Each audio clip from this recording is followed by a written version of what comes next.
Hello student, I hope आपने मेरी chapter 5 की फर्स्ट बेसिक वीडियो देख ली होगी। उसके अंदर हमारा कुछ पार्ट रह गया जो इसके लिए, इस चैप्टर के लिए आपको नेसेसरी है, पता होना चाहिए, तो वो अब हम आपको आगे बताते हैं। ठीक है, तो इसके अंदर हमारा अब पार्ट आता है, उसमें मैंने आपको कहाँ तक एडिशन बता दिया था, सब्ट्रैक्शन बता दिया था, मल्टीप्लिकेशन बता दिया था, कि कॉम्प्लेक्स नंबर क्या होता है ये बता दिया था। अब हमारे पास आता है देखो कॉन्जुगेट, जो बहुत इंपॉर्टेंट पार्ट है इसका, कि कॉन्जुगेट क्या होता है, किसी भी कॉम्प्लेक्स नंबर का कॉन्जुगेट क्या होता है। तो जैसे हमारे पास एक कॉम्प्लेक्स नंबर है a प्लस आइटा b, तो इसका कॉन्जुगेट क्या होता है कि जो भी हमारा इमेजिनरी पार्ट है, कॉम्प्लेक्स नंबर जो गिवन है, इसका जो भी इमेजिनरी पार्ट है उसका अपोजिट साइन। तो जैसे यहाँ पे a प्लस आइटा b है, तो हम इसका कॉन्जुगेट क्या करेंगे, a minus iota b। For example, जैसे अगर मेरे पास 3 प्लस 4 आइटा कोई भी कॉम्प्लेक्स नंबर है और मुझे इसका कॉन्जुगेट निकालना है, तो मैं क्या निकालूंगी, 3 माइनस में 4 आइटा। सिर्फ हमें जो इमेजिनरी पार्ट है उसी का ही साइन को अपोजिट करना है। अगर इनकेस आपको ऐसे क्वेश्चन आ जाता है माइनस का 3 माइनस 4 आइटा, ठीक है, तो आपको सिर्फ किसका साइन चेंज करना है, इमेजिनरी पार्ट का। ये जो रियल नंबर ये एज इट इज रहेगा, माइनस का 3 प्लस में 4 आइटा।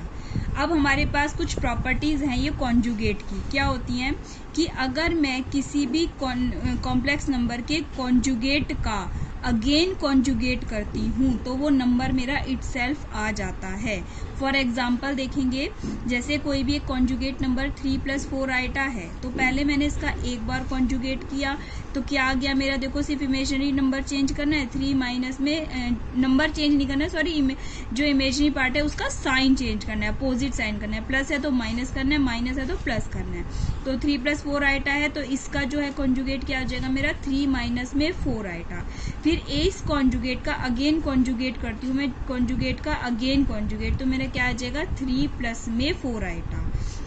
ठीक है, 3 प्लस में 4 आइटा, और ये किसके इक्वल आ गया मेरा, इटसेल्फ नंबर जो जेड मैंने पहले लिया था उसके इक्वल आ गया। तो ये प्रॉपर्टी होल्ड हो गई, यानी कि अगर एक कॉन्जुगेट करके फिर दोबारा उसका कॉन्जुगेट करते हैं तो ये क्या आ जाता है मेरा, इटसेल्फ नंबर आ जाता है। इसी तरीके से अगर मैं एक कॉम्प्लेक्स नंबर लेती हूँ और फिर उसका कॉन्जुगेट लेती हूँ और उन दोनों को ऐड करती हूँ, तो मेरे पास क्या हो जाएगा, twice of real number of Z.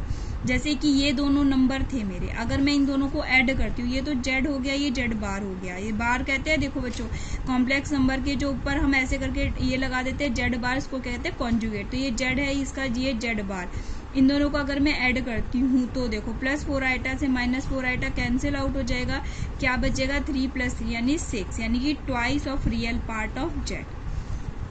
अगर हमारा जेड एक प्योरली रियल है, यानी अगर आपसे ये कहा जाता है कि रियल पार्ट जो हमारा कॉम्प्लेक्स नंबर है कोई भी प्योर रियल है, यानी कि उसके अंदर इमेजिनरी पार्ट नहीं है, अगर इमेजिनरी पार्ट ही नहीं होगा तो इट मीन्स जो कॉम्प्लेक्स नंबर है वो और उसका जो कॉन्जुगेट है वो क्या हो जाएंगे, इक्वल हो जाएंगे। क्योंकि हम जो कॉन्जुगेट में क्या करते हैं, इसके इमेजिनरी पार्ट का साइन अपोजिट लगाते हैं। अब जब हमारे पास कॉम्प्लेक्स नंबर ही रियल हो गया तो इसका मतलब जेड तो दोनों रियल ही बच गए हमारे पास, तो रियल में तो हमारे दोनों क्या हो जाएंगे, इक्वल। यानी कि अगर कोई भी आपको कह देता है कि एक ऐसा कॉम्प्लेक्स नंबर कि उसका जो वो रियल है, तो हम क्या कहेंगे कि वो जेड इज इक्वल टू क्या है हमारा, जेड बार, यानी कि उसका कॉन्जुगेट उसके इक्वल आ जाएगा।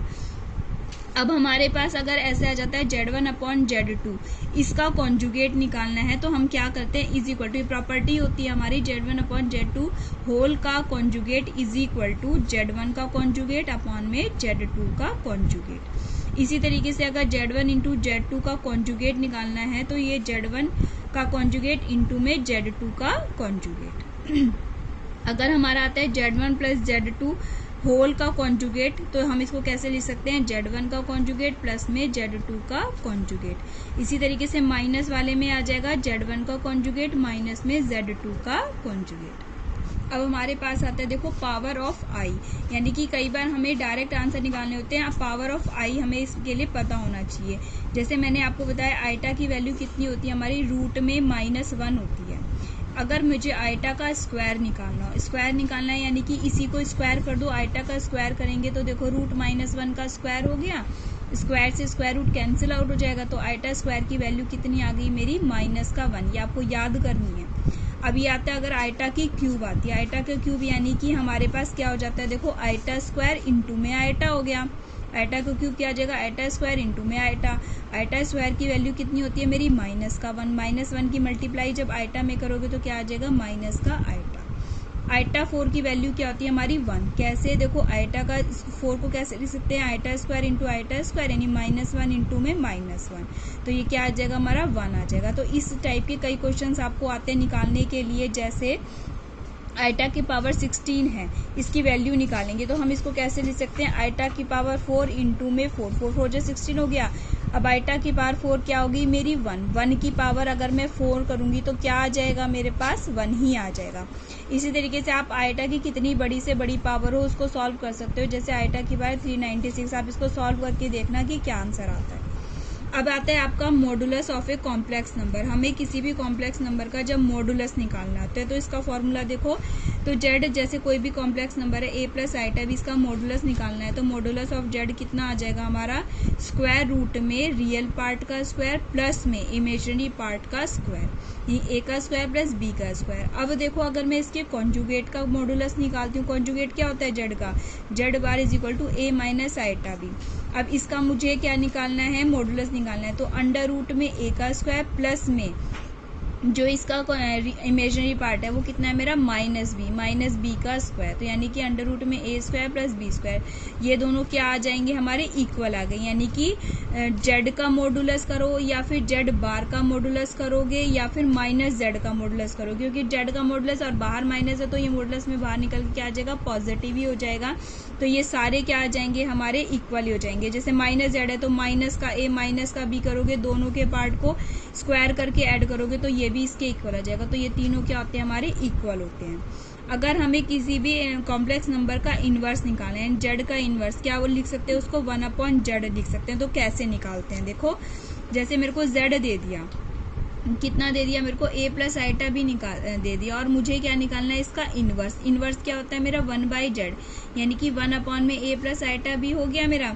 अब जैसे हमारा 10 तक होता था कि हम नीचे जो है इरेशनल नंबर नहीं छोड़ते थे, अब इसमें क्या होता है कि इसके अंदर हम क्या नहीं छोड़ते, नीचे आइटा की फॉर्म में नहीं छोड़ते हैं। तो हमने इसको क्या कर दिया, रेशनलाइज कर दिया। रेशनलाइज का मीन्स क्या होता है कि जो इसका अपोजिट साइन है उससे ऊपर नीचे क्या कर दी, मल्टीप्लाई कर दी। अच्छा अगर मल्टीप्लाई करते हैं तो देखो यहाँ पर a प्लस आइटा बी और a माइनस आइटा बी की मल्टीप्लाई करो, a की a के साथ करेंगे a का स्क्वायर, a की इसके साथ करेंगे माइनस का a आइटा बी, इसके साथ करेंगे प्लस का a आइटा बी, और इसके साथ करेंगे तो माइनस का आइटा स्क्वायर b का स्क्वायर। अब ये वाला प्लस और माइनस ये तो कैंसिल आउट हो गए हमारे, ये क्या आ गया हमारा a का स्क्वायर। आइटा स्क्वायर की वैल्यू क्या होती है हमारी, -1 और 1 ये प्लस हो जाएगा, प्लस का b स्क्वायर। तो ये हमारा इन दोनों को सॉल्व करेंगे क्या आ जाएगा, a square plus b square, और ये क्या है हमारा ऊपर a माइनस आइटा b। तो ये क्या है हमारा z का कॉन्जुगेट, तो इसकी जगह मैंने क्या लिख दिया, z का कॉन्जुगेट। और ये क्या है मेरा मॉडुलस ऑफ जेड का स्क्वायर। देखो मॉडुलस ऑफ जेड क्या होता है, अंडर रूट में ए स्क्वायर प्लस बी स्क्वायर होता है।